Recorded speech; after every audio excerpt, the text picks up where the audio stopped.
Welcome to our channel. Today we how to disable webhook triggers in Zoho CRM step by step clearly. To disable webhook triggers in Zoho CRM, start by logging into your Zoho CRM account. Once logged in, navigate to the main dashboard. In the upper right corner, click on the setup icon, which looks like a gear. From the drop-down menu, select Automations. In the Automations section, look for Webhooks and click on it. You will now see a list of all the webhooks that have been set up in your CRM. Identify the webhook trigger you would like to disable. Click on the name of that specific webhook to open its configuration settings. In the configuration settings, look for the option labeled Status. You will find a toggle switch or an option to deactivate the webhook. Switch the status to inactive or select Disable.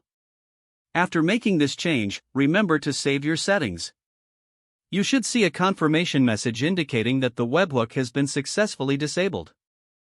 To ensure the changes took effect, navigate back to the list of webhooks. Confirm that the status of the disabled webhook is now listed as inactive. Finally, log out of your Zoho CRM account if desired. You have now successfully disabled a webhook trigger in Zoho CRM.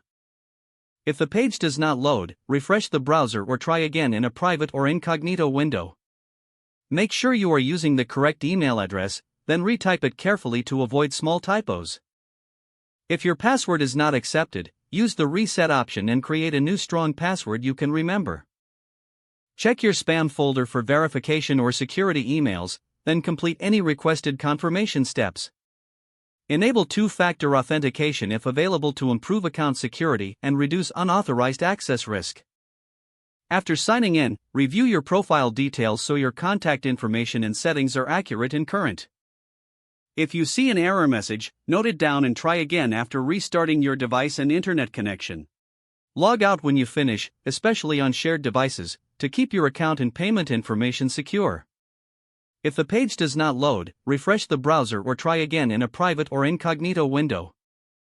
Make sure you are using the correct email address, then retype it carefully to avoid small typos. If your password is not accepted, use the reset option and create a new strong password you can remember. Check your spam folder for verification or security emails, then complete any requested confirmation steps.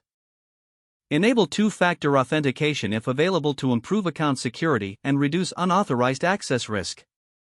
After signing in, review your profile details so your contact information and settings are accurate and current. If you see an error message, note it down and try again after restarting your device and internet connection.